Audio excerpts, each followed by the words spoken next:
Hi friends, నమస్తే. నేను మీ Pramila. Welcome to వంట సాగరం. ఫ్రెండ్స్, వంట సాగరంలో ఇవాళ మన రెసిపీ చింతపండు పులిహోర. ఈ చింతపండు పులిహోరని నేను చెప్పే ఇంగ్రీడియంట్స్ని వేసి మీరు చేశారంటే రోజు తినే దానికంటే కొంచెం ఎక్కువగానే తినేస్తారు. అంత టేస్టీగా ఉంటుంది. మరి దీన్ని నేను ఏ విధంగా ప్రిపేర్ చేశానో ఇప్పుడు ఈ వీడియోలో చూద్దాం. ముందుగా ఒక గ్లాస్ బియ్యాన్ని తీసుకొని శుభ్రంగా కడిగి రైస్ వండుకొని రెడీ చేసి పెట్టుకోండి. నేను ఇక్కడ పావు కేజీకి కొంచెం తక్కువగా అంటే 200 గ్రామ్స్ వరకు బియ్యాన్ని తీసుకొని అన్నం వండి పెట్టానన్నమాట. ఈ అన్నం వండేలోపు చింతపండు గుజ్జుని తయారు చేసుకుందాం. దీనికోసం ఒక చిన్న నిమ్మకాయ సైజు అంత చింతపండుని తీసుకొని నానబెట్టుకొని ఉంచుకోండి. ఈ చింతపండుని నానబెట్టే ముందు వాటర్ యాడ్ చేసుకొని శుభ్రంగా కడిగి తర్వాత అరకప్పు వాటర్ని యాడ్ చేసుకొని నానబెట్టుకోండి. చింతపండు నానిన తర్వాత దీని నుంచి గుజ్జు తీసుకొని వడగట్టుకొని ఉంచుకోండి. వడగట్టుకోవడం వల్ల దానిలో ఏమైనా నలకలున్నా ఈనెలున్నా కూడా తొలగిపోతాయి. ఈ విధంగా గుజ్జును తయారు చేసుకొని రెడీ చేసి పెట్టుకోండి.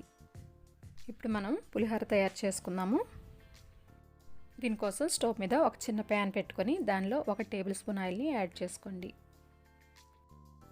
ఆయిల్ హీట్ ఎక్కిన తర్వాత దీనిలో 1/2 టీ స్పూన్ ఆవాలు, 1/2 టీ స్పూన్ జీలకర్ర, 1 టీ స్పూన్ మినపప్పు, 1 టీ స్పూన్ పచ్చెనగపప్పుని యాడ్ చేసుకోండి.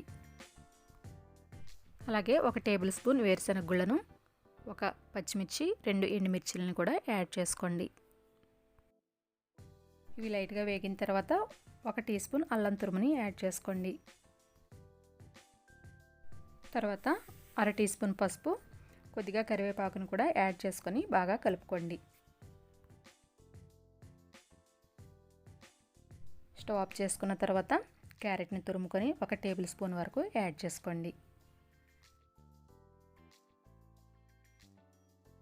తర్వాత వీడియో క్లిప్లో చూపిస్తున్న విధంగా 2 లేదా 3 రెమ్మల కొత్తిమీరను కట్ చేసుకొని యాడ్ చేసుకోండి.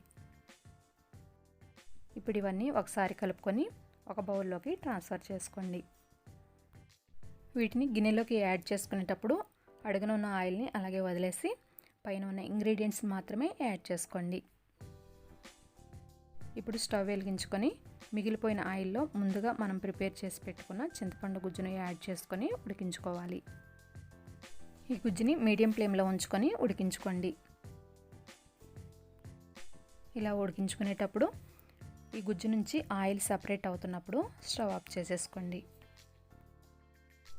చూసారా, ఇక్కడ గుజ్జు అనేది చిక్కబడిపోయింది, ఆయిల్ కూడా సెపరేట్ అవుతుంది. ఇప్పుడు నేను స్టవ్ ఆఫ్ చేసేస్తున్నాను. ఇప్పుడు దీన్ని అన్నంలోకి యాడ్ చేసుకుందాం. మనం ముందుగానే రెడీ చేసి పెట్టుకున్న అన్నంలోకి ఈ ఇంగ్రీడియంట్స్ అన్నీ కూడా యాడ్ చేసుకోండి.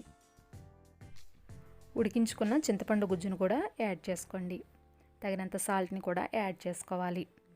అన్నం ఉడికించేటప్పుడు సాల్ట్ కనుక యాడ్ చేస్తుంటే ఇప్పుడు చూసుకొని తక్కువగా యాడ్ చేసుకోండి. ఇవన్నీ బాగా కలుపుకోవాలి. ఇలా కలుపుకునేటప్పుడు అన్నం ముక్కలు అవ్వకుండా నెమ్మదిగా జాగ్రత్తగా కలుపుకోండి.